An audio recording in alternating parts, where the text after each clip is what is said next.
Tonight, several developing stories as we come on the air. Republican leaders rally around former President Donald Trump after his criminal conviction. Some senators even threatening to stall legislation. The latest Gaza ceasefire plan, are the U.S. and Israel on the same page? And breaking news from Arizona, 6 people shot, 2 killed, including an officer. First, support for the former president. GOP leaders rushing to his defense. House Speaker Mike Johnson calling for the Supreme Court to step in to overturn his conviction.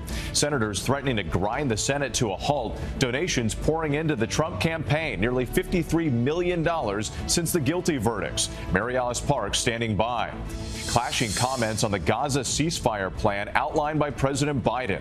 Is the plan already in trouble? Tonight, Israel's prime minister calling it a non-starter, insisting the fighting won't stop until Israel's conditions are met, including the destruction of Hamas. Britt Clennett in Israel tonight. Dangerous weather taking aim at the nation's heartland. 7 states from the Gulf Coast to the plains, some facing flash flooding, hail, and possible tornadoes, and what has already been one of the most active tornado seasons on record. Our weather team tracking it all. Boeing's historic launch is scrubbed. The countdown halted just minutes before the Starliner was to carry 2 astronauts into space. What went wrong? Plus, a massive data breach. Live Nation confirming that Ticketmaster was hacked. The information of more than 500 million customers stolen. Chad Daybell sentenced to death, the decision coming 2 days after he was convicted of killing his first wife and his second wife's 2 children. A massive water outage in Atlanta after multiple water main breaks. A hospital relocating patients, residents warned to boil water. And America Strong tonight, the Cinderella story in college baseball. The unlikely team turning heads in the World Series, competing after the university closed its doors. From ABC News World Headquarters in New York, this is World News Tonight. Good evening. It's great to have you with us on this Saturday. I'm Whit Johnson. We begin tonight with the ongoing fallout and reaction following Donald Trump's historic felony conviction, the first former president to ever be tried and found guilty of a crime. And now Republicans are rallying around their presumptive nominee. Speaker of the House Mike Johnson is calling on the Supreme Court to step in and overturn the conviction, but that's something that Johnson said could take time. The former president railing against the verdict, but his campaign says it's already raised nearly $53 million in much-needed cash in the days since the jury's decision. But what impact could all of this have on what voters do in November? ABC's White House correspondent MaryAlice Parks leads us off from Washington. Republican lawmakers tonight rushing to Donald Trump's defense, vowing to investigate the New York officials who brought the hush money case against him. 8 Republican senators saying they'll stall the business of the Senate as payback for the jury's guilty verdict. Donald Trump committed a paperwork violation. Is that 34 felony counts? Not in the country that I want to live in. House Judiciary Chairman Jim Jordan demanding District Attorney Alvin Bragg and others testify before Congress. The former president was convicted as charged by a 12-person jury. Those jurors, selected by the prosecution and defense, finding Trump guilty on all 34 felony counts of falsifying business records to cover up a hush money payment to porn star Stormy Daniels to keep her story from voters before the 2016 election. A new Reuters Ipsos poll conducted immediately after the verdict, finding now 1 in 10 registered GOP voters saying they are less likely to vote for Trump. Since the guilty verdict, Trump has been unloading and lashing out. At one point Friday, making the outrageous claim that the U.S. is fascist. This is a case where if they can do this to me, they can do this to anyone. President Biden responding. And it's reckless, it's dangerous, it's irresponsible. Later, with a joke, outright dismissing Trump and Republicans' claims that he was somehow driving the case. He thinks you're pulling the strings behind the scenes, doing all this to help yourself. I didn't know it's that powerful. Yeah, the Trump campaign says it raised an eye-popping $53 million since the verdict. Democrats fundraising too. The Biden campaign sent out a text message from the president today quoting that number from Republicans, but then urging their supporters to chip in to help him fight back. Whip. MaryAlice Parks, thank you. Overseas now, in the war in Gaza, a major rift appears to be emerging between the U.S. and Israel, specifically over President Biden's recent address outlining a proposed ceasefire. Israeli forces moving ahead with their offensive in southern Gaza, as Prime Minister Netanyahu today called the idea of a complete end to the fighting a non-starter. ABC's Britt Clennett in Israel tonight with late reporting. Tonight, an Israeli government official telling ABC News that Prime Minister Netanyahu's office was not informed about President Biden's announcement detailing a permanent ceasefire, saying his office was told the president would just be addressing hostage negotiations. Netanyahu responding to Biden's presentation of the Israeli proposal, calling a full end to the fighting in Gaza a non-starter until Israel's conditions are met. Netanyahu advisor Ophir Falk reiterating that dismantling Hamas and retrieving the hostages must come first. So you wouldn't end the fighting permanently first? The notion that a permanent ceasefire will kick in without us destroying Hamas and freeing our hostages is a non-starter. A senior U.S. official tonight saying they engaged with the Israelis at multiple levels, but they would not comment on whether Netanyahu was briefed about the full details of yesterday's announcement of a three-part proposal to end the war, which includes plans for a temporary end to fighting and for Israel to begin negotiations for a permanent ceasefire. It's time for this war to end, for the day after to begin. And just days before Biden's announcement, Israel's national security advisor saying he expects the war to continue through the end of the year. But on the ground here in Tel Aviv, these massive demonstrations urging the Israeli government to follow through with the deal. There are protests here every week, but tonight there's an optimism among the hostage families that Biden can put an end to their misery. Nama Weinberg desperately hoping to bring the body of her cousin Itay Sversky back to Israel. I think that for the first time and after a very long time, there is a bit of hope. With tonight, right-wing Israeli officials are digesting the news after Shabbat, threatening to resign if Israel follows through. But Egypt and Qatar adding to U.S. pressure to accept the deal. Britt Clennett for us tonight. Thank you. And tune into This Week tomorrow morning. George Stephanopoulos will speak with White House National Security Communications Advisor John Kirby about the state of the war in Gaza. Turning now to the severe weather threat, millions are on alert from the plains into the south. Hail, high winds and tornadoes, all possible. These images coming in overnight from Lubbock, flashes of lightning you see there, and the city expecting more of the same again tonight. Let's get right to ABC News meteorologist Samara Theodore. And Samara, these are some of the very same places that have already been hit hard over the past few weeks. That's correct, Whit. And we have severe thunderstorm watches that are now going into effect through tonight. One particularly in Colorado was now expanded into the state of Kansas and Nebraska. We're also monitoring southern Texas, areas like Fort Stoughton and Louisiana. It's there where we have a flash flood threat specifically for New Orleans. We also are monitoring a flash flood threat farther north tomorrow in the northern plains. It's there where robust, strong, severe thunderstorms are possible through Sunday afternoon. There we could see damaging wind along with a few isolated tornadoes.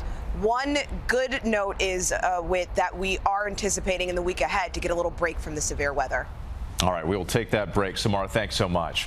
Now to what turned out to be another disappointing and expensive day for Boeing. Its highly anticipated Starliner launch scrubbed with just minutes to go. The crew already on board and ready. The delay blamed on a computer problem, which is not under Boeing's control. Here's ABC's Faith Abubey from Cape Canaveral. Tonight, new problems for Boeing's Starliner mission. Moments after the spacecraft was cleared for the historic launch. Hold. The liftoff scrubbed with less than 4 minutes left on the clock. Commander Butch Wilmore had even delivered a heartfelt farewell speech. We are one nation under God, indivisible. And when we together use the power of that combination, we can do some pretty amazing things. The launch derailed by a computer problem with the ULA rocket that carries the Boeing spacecraft. This was the Starliner's second attempt in a month to send humans to the International Space Station. The mission, already years behind schedule, repeatedly grounded by software glitches, fuel valve and parachute problems on both the Boeing spacecraft and the ULA rocket. What do you tell anyone out there who's losing faith in this mission? The vehicles were ready. We just happen to have an unlucky ground card problem. So we'll fly when we're ready, and it should be soon. The next possible launch window is next Wednesday. And with NASA awarded Boeing more than $4 billion to get this mission off the ground and carry astronauts back and forth from the International Space Station. But the repeated delays have impacted this, increased the price tag, costing Boeing nearly $1.5 billion of its own money. Whit. All right, Faith Abubey, thank you. Next tonight, Live Nation, the parent company of Ticketmaster, confirming it was hit by a cyber attack. The user data of hundreds of millions of people now compromised. It's just the latest in a series of problems for the company and the industry. ABC's M. Nguyen reports from Washington. Tonight, the nation's largest concert promoter and ticket seller launching an investigation after announcing the personal data of more than 500 million Ticketmaster users had been breached. The parent company Live Nation Entertainment confirmed in a filing late Friday they discovered what they call unauthorized activity in a third-party cloud database less than 2 weeks ago. The hackers, reportedly called Shiny Hunters, allegedly offered up the stolen data to the highest bidder on the dark web. Names, emails, phone numbers, addresses, and credit card information, among other details. This may be their biggest breach to date. The company tonight says they're working to mitigate risk to our users and the company and are cooperating with law enforcement. This comes as the DOJ and 30 state and district attorneys general filed antitrust lawsuits, arguing Live Nation and Ticketmaster need to break up, maintaining the company they say controls ticket sales, artist management, and venue ownership, and allegedly inflated concert ticket prices illegally. Whit, for those concerned about their information online, experts say to change your password and use two-factor authentication. Whit. And Nguyen in Washington tonight. Thank you. We turn now to the growing concerns over the spread of bird flu. A third human case has now been reported in the U.S., another farm worker in Michigan. While officials say the risk to the general public remains low, work on vaccines is already underway. Here's ABC's Phil Lipoff. Tonight, scientists are ramping up vaccine testing to prevent bird flu transmission between cows and people, as the CDC confirms a third rare human case in the U.S. A cow likely infecting a Michigan dairy worker, now the first to show respiratory symptoms like coughing. That patient now on an antiviral medication and recovering at home. The previous two cases showed symptoms like pink eye. Federal health authorities investing millions to limit the spread among livestock. The USDA announcing an additional $800 million in emergency aid for testing, virus surveillance, developing bird flu vaccine for livestock, and food safety studies. Federal officials still requiring testing before cattle cross state lines. The USDA confirming 68 outbreaks in dairy cow herds across at least 9 states since March. The USDA says ultimately we want to eliminate the virus, and developing a vaccine to prevent another emergence of H5N1 in cattle will be an important step toward that end. But that step in humans is likely still far off. Ultimately, if we reduce the virus amounts in livestock, it's going to reduce the chance that this virus has for jumping into humans. Whit, while there is no science to suggest that bird flu is being transmitted from human to human, scientists are still testing vaccines in humans. Those at highest risk, farm workers with exposure to livestock. Whit. All right, Phil Lipoff, thank you. We appreciate it. Now to a major development in a story we've been covering here. The Florida deputy who killed Senior Airman Roger Fortson during a call about a domestic dispute has been terminated. The Okaloosa County Sheriff's Office finding former Deputy Eddie Duran's use of force violated policy. The question now, will Duran be charged? Here's ABC's Morgan Norwood. Tonight, a Florida sheriff's deputy who fatally shot a black airman has been fired after an internal investigation found his use of force was not objectively reasonable. Still, no charges have been filed. Sheriff's Office, open the door! The Okaloosa County Sheriff's Office finding Deputy Eddie Duran's life was not in imminent danger when he responded to Senior Airman Roger Fortson's apartment for a domestic disturbance call. Fortson's family says he was alone at the time and on the phone with his girlfriend on May 3rd when body camera video shows he answered the door holding a gun pointed directly at the ground, Duran shooting him just 2 seconds later. The Internal Affairs report says Duran told investigators, "When I saw his eyes, I saw aggression." But the sheriff's office, finding Mr. Fortson did not make any hostile, attacking movements. Fortson family attorney Ben Crump calling for criminal charges, saying the video footage provides damning proof that this was a brutal and senseless killing of a young man. The sheriff looked at the body cam, reviewed all of the evidence, and found sufficient evidence of misconduct, and that is why he's fired. So that tends to lead a lot of credence to the fact that criminal charges will be filed. And we reached out to the attorney for Deputy Duran and have not heard back. Morgan Norwood with those new details tonight. Thank you. Now to Mexico, the country gearing up for a historic presidential election, and more than 20,000 positions nationwide are up for grabs. ABC's Jacqueline Lee is following this. And Jacqueline, these elections also gaining attention for the level of political violence.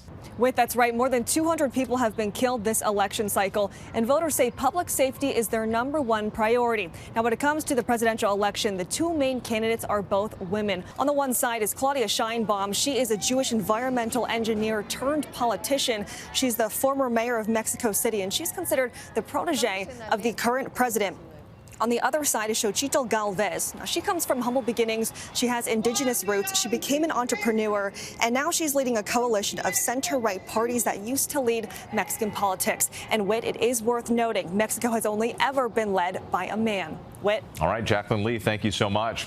A jury in Idaho today sentencing Chad Daybell to death. Daybell convicted just 2 days ago for killing his first wife and the two youngest children of his second wife, Lori Vallow Daybell. The children, ages 7 and 16, were found buried in Daybell's yard the year after they went missing. Vallow Daybell is now serving a life sentence. There's still much more ahead on World News Tonight this Saturday, including a mass shooting in Arizona. One officer killed, another wounded, and the urgent work to restore the water supply in Atlanta after multiple water mains broke.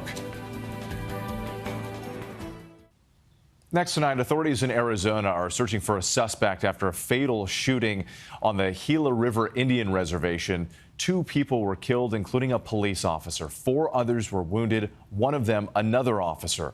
The officer who was killed, Jonathan Breezy, was brand new to the force and still on training duty. His father, also an officer, died in the line of duty back in 2006. Much of downtown Atlanta was shut down today as crews worked to restore water service after multiple water mains broke. Water gushed into the street when the breaks were discovered Friday. One hospital was forced to relocate some patients. Tanker trucks were brought in to deliver water to maintain air conditioning. Residents throughout metro Atlanta who have water are being told to boil it before drinking or cooking. When we come back, American veterans return to Normandy 8 decades after the pivotal battle of World War II. To the index now. Thursday marks the 80th anniversary of D-Day, the Allied invasion that turned the tide of World War II. More than 60 U.S. veterans of World War II arrived in France today for ceremonies, the group ranging in age from 96 to 107 years old. On June 6, 1944, 160,000 Allied troops stormed the beaches at Normandy to begin the liberation of Europe from the Nazis. More than 2,500 Americans were killed on D-Day itself. Still ahead, the team without a school, college baseball's unlikely heroes. Finally tonight, America Strong. There's nothing like the pride in playing for your own university, even when it ceases to exist. It's this year's Cinderella story of college baseball. Birmingham Southern will play in the Division III College World Series. The Panthers of Birmingham Southern College in Alabama punching their unlikely ticket to the D3 World Series. But the moment was bittersweet. In late March, the college announced it would be closing its doors due to budget deficits at the end of the school year. Kind of a gut punch. The coach delivering the news to his players. He said we can either give in to what's going on with the school and kind of give up on the season, or we can say, hey, like this is it. Like let's give it one last ride. Players stepped up. There's nothing to lose. And a bunt out in front of the plate. Going on to win 17 of their final 21 games. Then facing even more adversity when 9 players suffered from a stomach virus. But they still went on to sweep the regional series. The doors may be closing, but the final chapter has not been written. Launching the Panthers to this weekend's World Series. Their future's unclear, but winning the hearts of baseball fans across the country. And we wish them all the very best. I'm Whit Johnson in New York. Have a great night. Thank you for making World News Tonight with David Muir America's most watched newscast.